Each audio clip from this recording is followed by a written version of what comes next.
दोस्तों एक बार ना आप एक डाटा देखो, भारत में पिछले 10 साल में 90 बार से भी ज्यादा एग्जाम के पेपर लीक हुए हैं और इस पेपर लीक से 6 करोड़ से भी ज्यादा भारत में स्टूडेंट का करियर बर्बाद हो चुका है। 6 करोड़ स्टूडेंट, यानी एक यूके जैसा डेवलप कंट्री, इतना जनसंख्या, इतना स्टूडेंट का करियर खराब हो चुका है।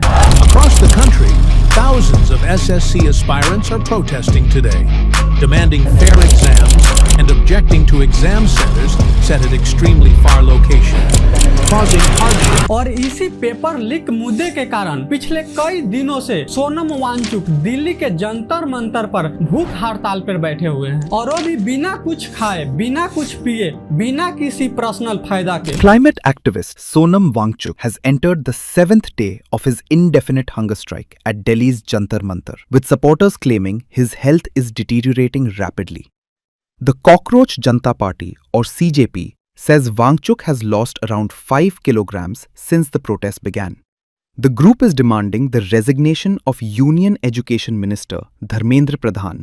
इंडिया में 8 लाख से भी ज्यादा लोग एक पिटीशन पर साइन कर चुके हैं। पूरे देश का सिर्फ एक ही मांग है, एक एजुकेशन मिनिस्टर धर्मेंद्र प्रधान का इस्तीफा। 8 दिन तक भूखे रहने का मतलब क्या होता है? हथौड़ियाँ सूख जाती हैं, खाने को लेकर तड़प पैदा होती है, वेट 4.5 किलो कम हो जाता है, चलने का हिम्मत नहीं रह गया आज और अब बहुत ज़्यादा वीकनेस लग रहा है।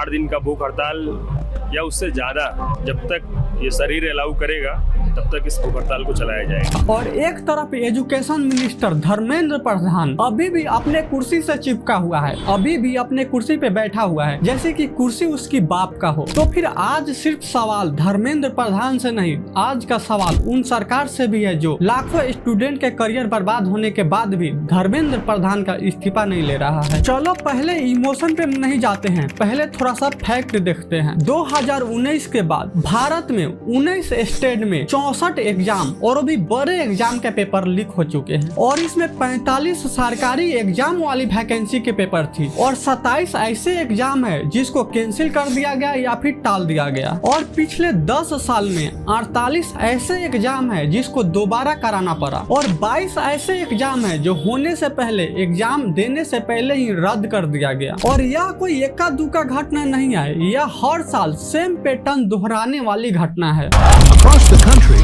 thousands of SSC aspirants are protesting today, demanding fair exams and objecting to exam centers set at extremely far locations, causing hardship. और इसी गुस्से के कारण 2026 में जंतर मंतर पर एक नया आंदोलन शुरू हो गया। एक सामाजिक कार्यकर्ता सोनम वांगचुक भूख हड़ताल शुरू कर दिया। सोनम वांगचुक और उनके साथी कहते हैं कि जब तक धर्मेंद्र प्रधान इस्तीफा नहीं देता तब तक यह आंदोलन भूख हड़ताल चलता रहेगा।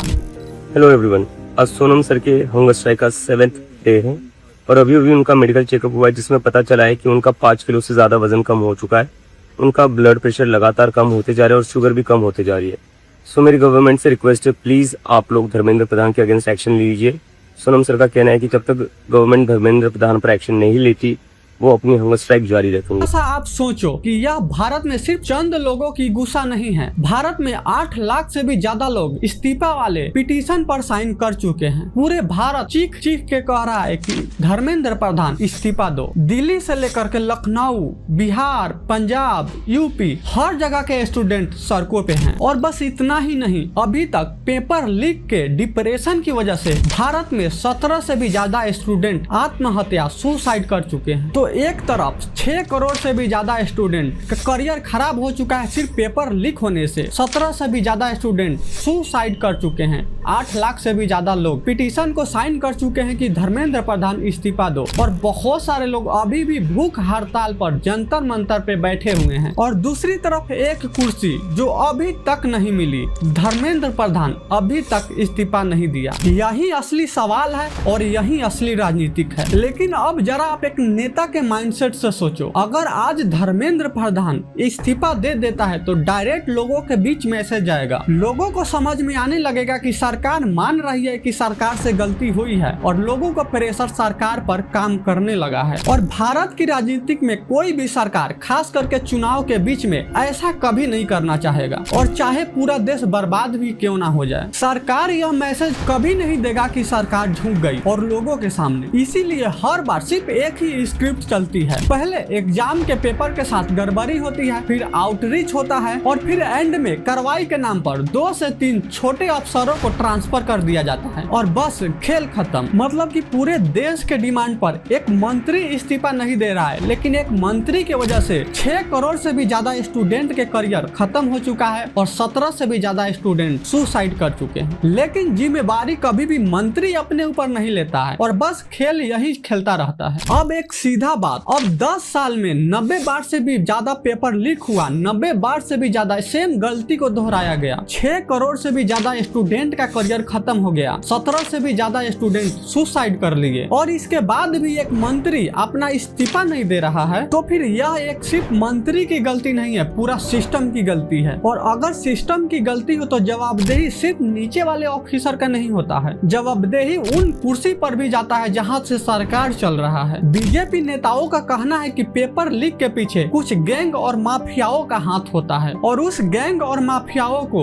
उन लोगों को अरेस्ट किया जा रहा है जो पेपर लीक में शामिल होते हैं। बीजेपी के नेता खुद बोलता है कि सिर्फ मंत्री बदल देने से रातों रात ये प्रॉब्लम ठीक नहीं होगा। मतलब बीजेपी पार्टी का कहना है कि पेपर अभी भी, इससे आगे भी लीक होता रहेगा। यह सवाल सिर्फ धर्मेंद्र प्रधान के लिए नहीं है, यह सवाल उन लोगों के लिए भी है कि आंकड़ा इतना साफ है, जब पूरा देश धर्मेंद्र प्रधान का इस्तीफा मांग रहा है तो धर्मेंद्र प्रधान अपना कुर्सी क्यों नहीं छोड़ रहा। और इसमें जवाबदेही आखिर किसकी है? सरकार कब तक ब्लेम गेम खेलती रहेगी? और अगर आप चाहते हो कि धर्मेंद्र प्रधान इस्तीफा दे तो कमेंट बॉक्स में हाँ लिख के जाइएगा। अगर आप नहीं चाहते कि धर्मेंद्र प्रधान इस्तीफा दे तो आप सबसे बड़ा बेवकूफ हैं। बाकी आज के वीडियो में बस इतना ही, मिलते हैं किसी और वीडियो में, जब तक के लिए जय हिंद, जय भारत।